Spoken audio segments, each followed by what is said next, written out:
ABC affiliate. And credit to interviewer Brian Taff, he asked straightforward, no-nonsense questions. But what she offered up was another nonsensical word salad. Making life more affordable for people. Yeah. What are one or two specific things you have in mind for that? Well, I'll start with this. I grew up a middle-class kid. We as Americans have a beautiful character. You know, we have ambitions and aspirations and dreams, but not everyone necessarily has access to the resources that can help them fuel those dreams and ambitions.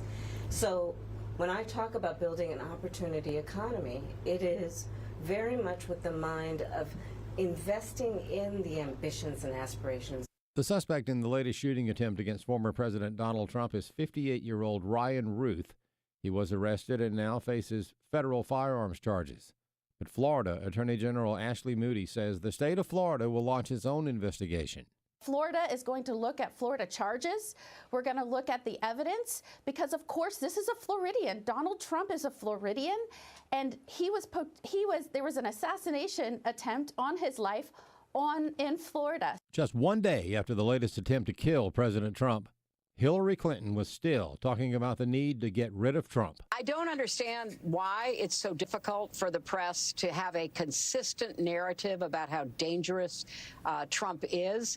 We can't go back and give this very dangerous man another chance to do harm to our country and the world. Fox News contributor Joe Concha.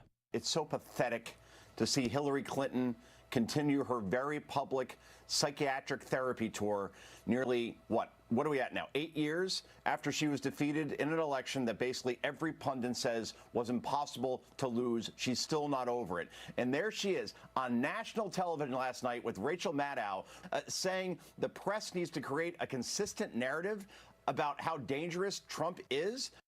The Homeschool Legal Defense Association has won a victory in a case involving a school district that told a 13-year-old girl she could not join the Junior Reserve Officer Training Corps because she is homeschooled. When Angelina Silva approached school administrators about her daughter Annabella's desire to join the JROTC, HSLDA attorney Will Estrada said they told her no, because she is homeschooled. I then wrote a letter to the high school, and I'm pleased to report that within a few weeks after that, they reversed course. And this young woman, this homeschool student, is currently enrolled in a JROTC program. Estrada explains because of a change in the National Defense Authorization Act in 2020, the law is clearly on their side.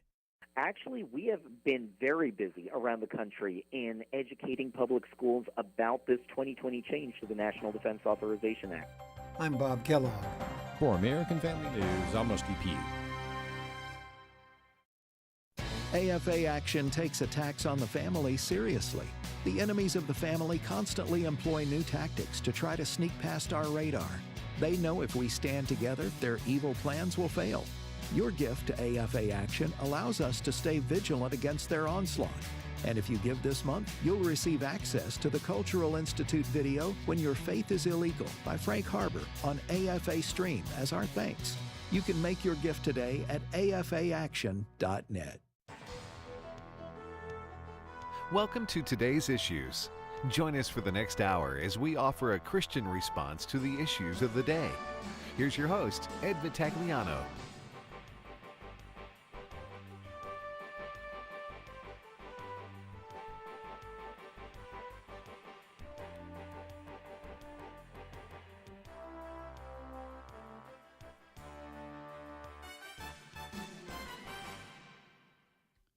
And good morning, everybody. We had a little bit of some technical difficulties. Apologize for that. I know you just couldn't wait to hear my lovely, soothing voice right here in the morning. It is Today's Issues. Ed Vitagliano sitting in for Tim Wildman this week. I am joined in studio by Fred Jackson. Good morning, Fred. Good day, Ed. And then Dr. Alex McFarland is with us remotely. Good morning to you, sir. Good morning, gentlemen. Good to be with you. Well, we are more than halfway through September, and we are approaching probably the most important election in at least our lifetimes, maybe our country's history. But you know what? Before we get into talking about some of that kind of stuff, folks, Fred Jackson forwarded to me, I don't know, about an hour ago, maybe less than that, this incredible story that is now breaking in the Middle East. Fred, let our listeners know what's happening. You know, when I came into work this morning, there was a headline. Apparently, the Israeli cabinet had met late last night, and coming out of that, Prime Minister Netanyahu had said they are ready to step up the fight against Hezbollah in Lebanon. Because ever since October the 7th, the massacre that Hamas carried out in southern Israel, Hezbollah has also been sending missiles into northern Israel, forcing people who live in northern Israel to flee.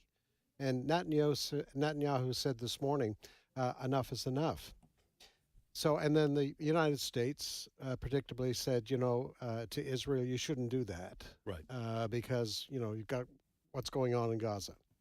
All right, so I read that, and that's the kind of story I'm getting used to reading and seeing, when I come in the morning with regards to what's going on in Israel. And Hezbollah is funded by Iran. Like Hamas. Right. They are Islamic terrorist groups funded by Iran. So after our story meeting, we have a story meeting each morning to discuss what stories are going to come up. Return to my desk, bring up Reuters News. And the Reuters News headline was this: hundreds of Hezbollah members wounded in Lebanon when pagers explode. And first I thought, okay, is somebody spoofing with Reuters? Right. Pagers exploding simultaneously? First of all, who uses pagers? Exactly. So we can now report, because multiple news agencies are reporting this, the Associated Press out of Beirut. Folks, just hang on and listen. Apparently, the Hezbollah terrorist leadership some time ago told these Hezbollah terrorists to stop carrying cell phones because Israel could use the cell phone signals to track where you are. So they turned all their cell phones in, but the Hezbollah terrorists were given pagers, apparently brand new pagers. Right. So they're all carrying these pagers. You can still buy pagers? Yeah, that's what I'm, Alex. That's kind of what I'm. Alex, explain just briefly what a pager is. There may be some young people out there listening who go, "What's a pager?" Sure, that's right. And Fred, hold your thought. Yeah, 25 years ago, there was a little square thing about 3 inches by 3 inches, about an inch thick, and it had an LED screen, or an LCD screen rather, and a pager would vibrate, and you could look down, and maybe you carried it on your belt clip perhaps, and you could see the number of somebody calling you. You're getting a page, and so you would see that phone number and then go at your earliest possible convenience and call.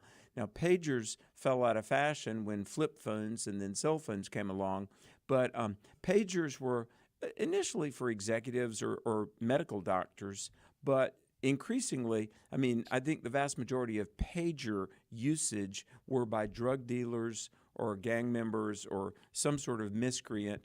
And the fact that, this is just better than a script writer could conjure up, that terrorists, now think about this, because lithium batteries. Don't give it away.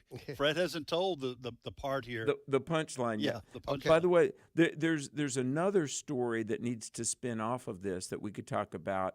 The lithium batteries that, according to the green energy cult, lithium batteries will be the world's salvation. Yeah. I disagree, but anyway, pagers were a thing 25 years ago, before really cell phones, flip phones, and then smartphones became ubiquitous. All right. So sometime several hours ago, all of these Hezbollah terrorists got a message on their cell phones, on their pagers. At that moment, their pagers exploded. And we're not going to celebrate the injuries. Right. Because these are some of them very serious injuries. Very serious injuries. There are now videos coming out of Beirut and some of the suburbs where these terrorists were. There's one video out there of a guy, it looks like he was at a grocery store. And the video shows, he's about to pay for groceries, whatever, and there is this huge explosion. Hospitals in Beirut at this hour are going crazy. They're pleading with people to come in and give blood. Ambulances are screaming towards these hospitals because some of these Hezbollah terrorists have been injured very seriously. In fact, there is one report that apparently the Iranian ambassador to Lebanon was apparently standing next to one of these Hezbollah terrorists when his pagers went off. So just think, this all happened, a message went through. And yes, the Associated Press is talking about the possible technology that Israel used involving lithium batteries. When a lithium battery is superheated, that's why the airlines tell you, yes, if you have battery operate, you need to disconnect those things. Right. Or don't put them in your luggage because they could heat up. There is speculation that Israel